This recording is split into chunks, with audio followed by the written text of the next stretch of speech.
In our previous two lecture series, we have discussed about lithosphere, the land portion of Earth, and atmosphere, the gaseous portions of the Earth's structure. And in this new series, we would like to discuss about hydrosphere and oceanography, their composition and the very division. And also in this lecture series we will discuss about ocean currents and about tides, then about the coral reefs and marine resources. So regarding hydrosphere or the oceanography, ocean bottoms are not plain as believed earlier. They reveal many complex and varied features which rival the relief features on land. Four major divisions can easily be identified on the ocean floor. One is the continental shelf, the second one the continental slope, the third one the continental rise, and the fourth one the abyssal plain. Besides this, there are many associated features such as the ridges, hills, seamounts, gayouts, trenches, canyons, slips, fractures, zones, island arcs, coral reefs, etc. So, we'll discuss about the first one, that is continental shelf.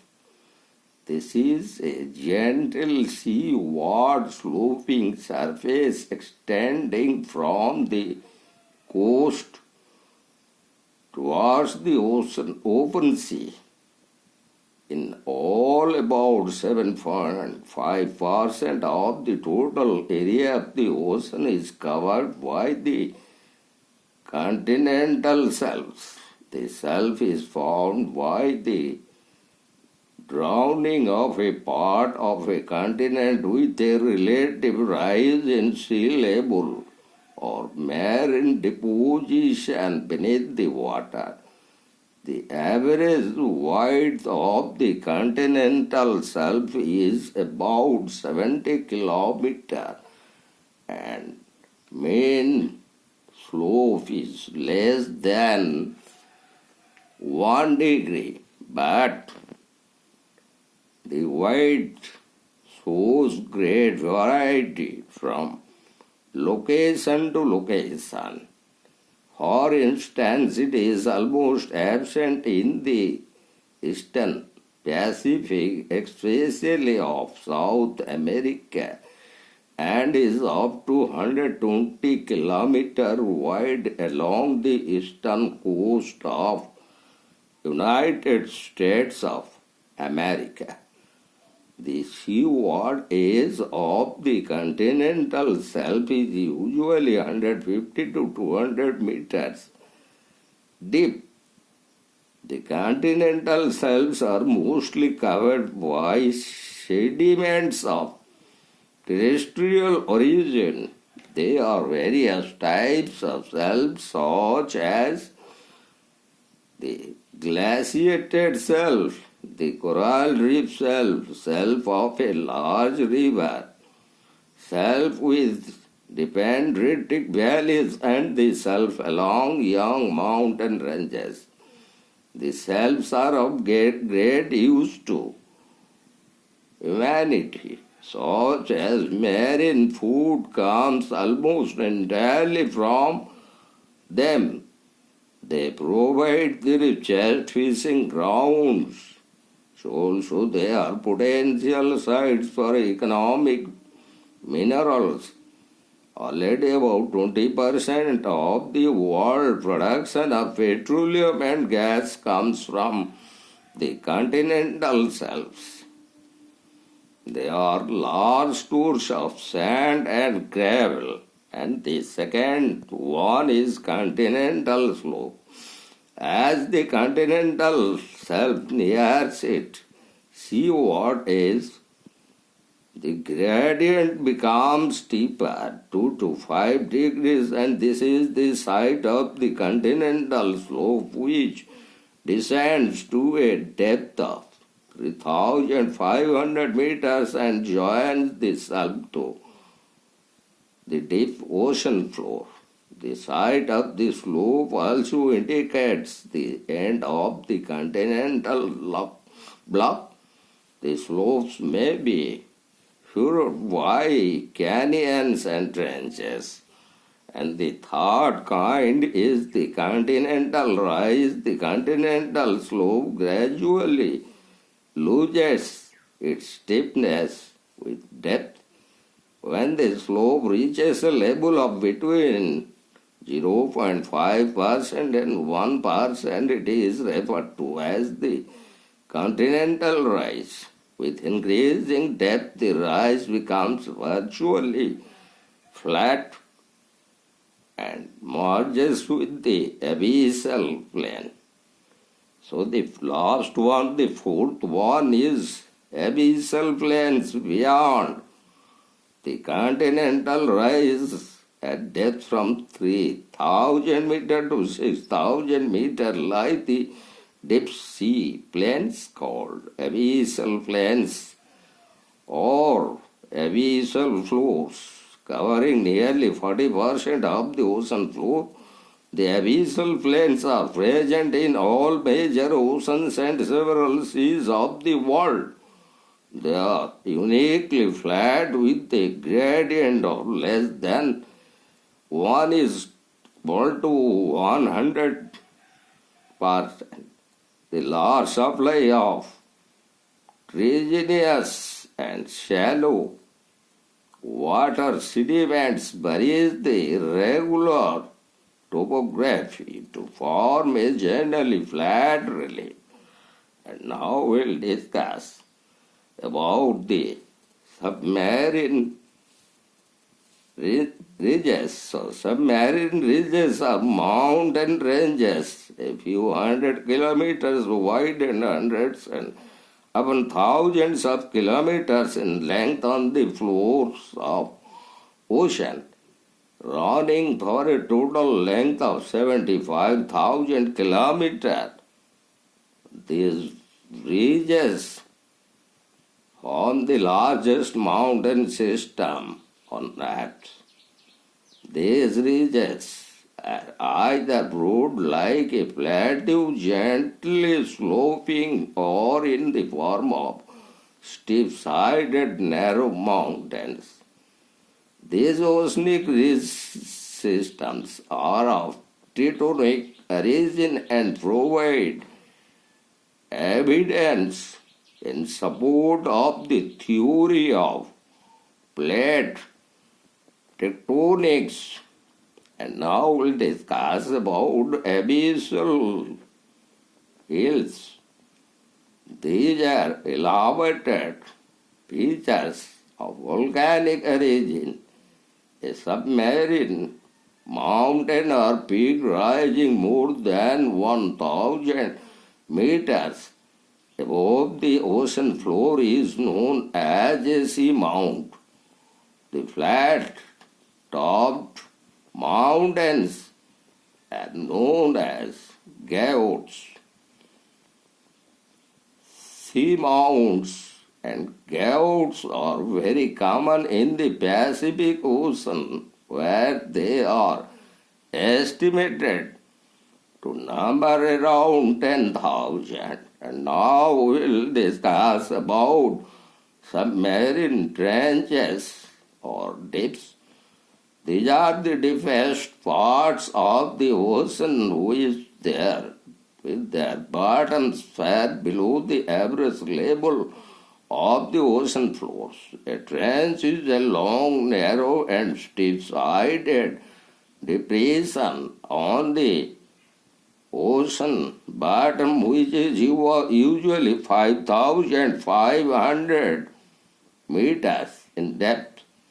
The trenches lie along the fringes of the deep sea plain and run parallel to the bordering fold mountains or the island chains. They are believed to have resulted from down faulting or down folding of the earth's crust and are therefore of tectonic origin. The trenches are very common in the Pacific Ocean and form an almost continuous ring along the western and eastern margins of the Pacific.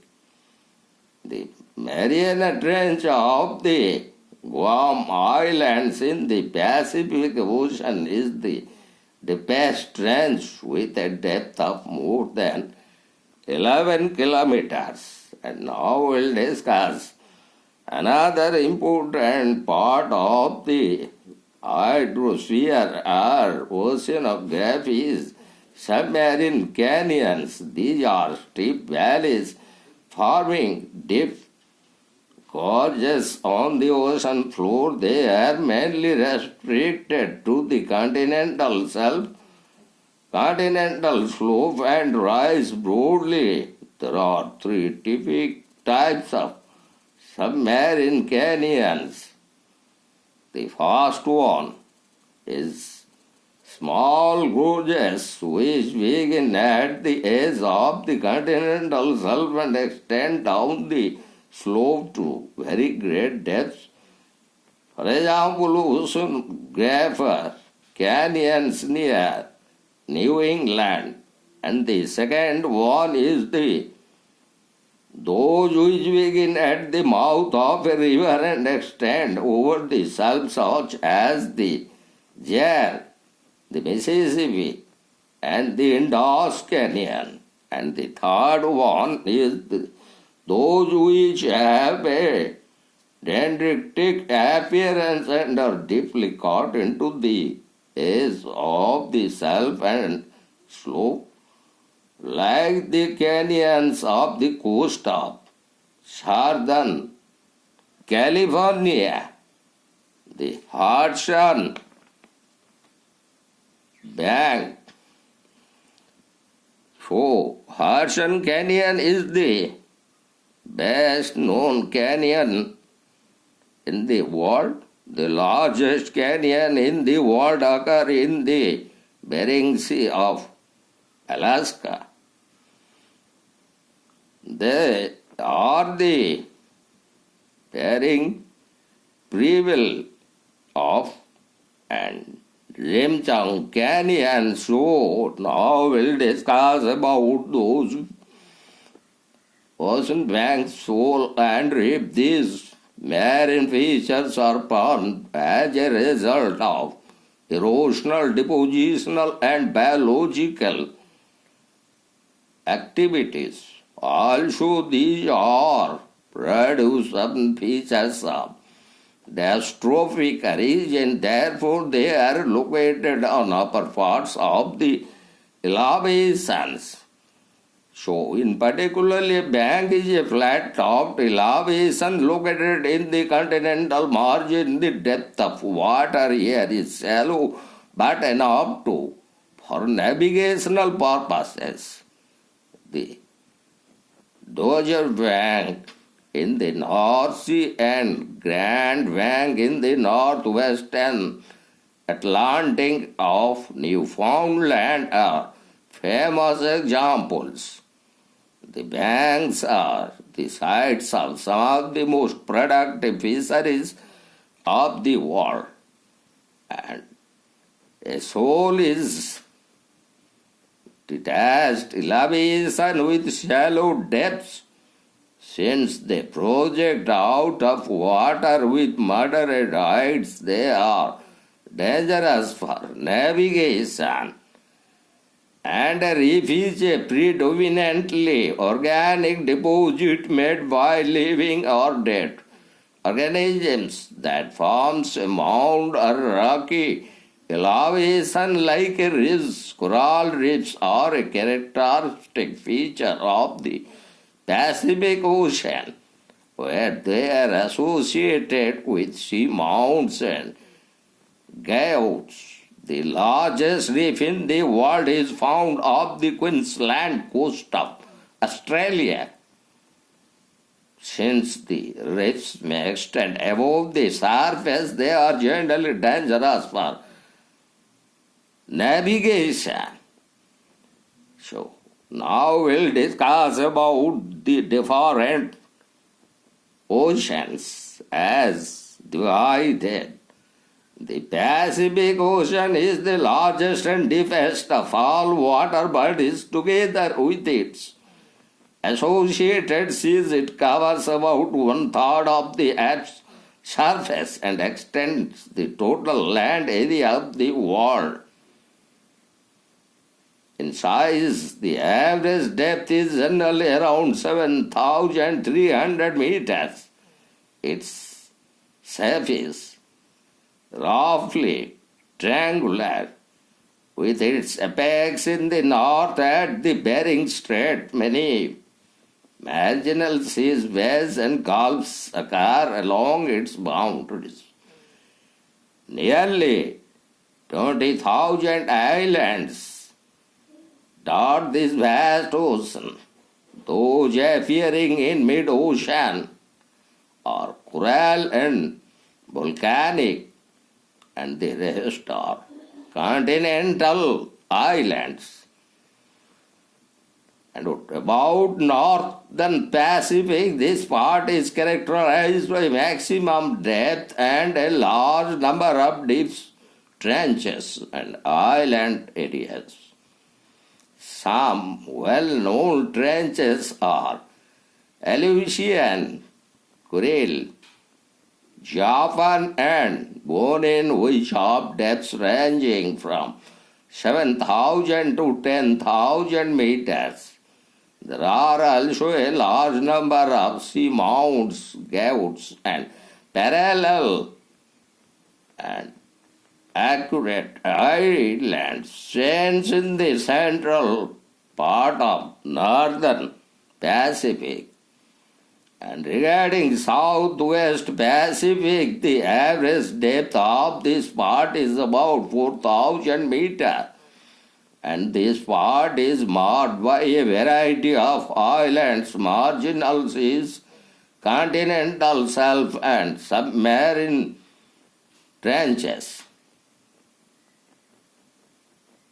Mariana Trench lies in this portion, and the Mindanao Trench is also very deep, with a depth of more than 10,000 meters. And regarding Southeast Pacific Ocean, this part is conspicuous for the absence of marginal seas and has submarine ridges and plateaus. The Tonga and Atacama are prominent trenches found in Southeast Pacific Ocean.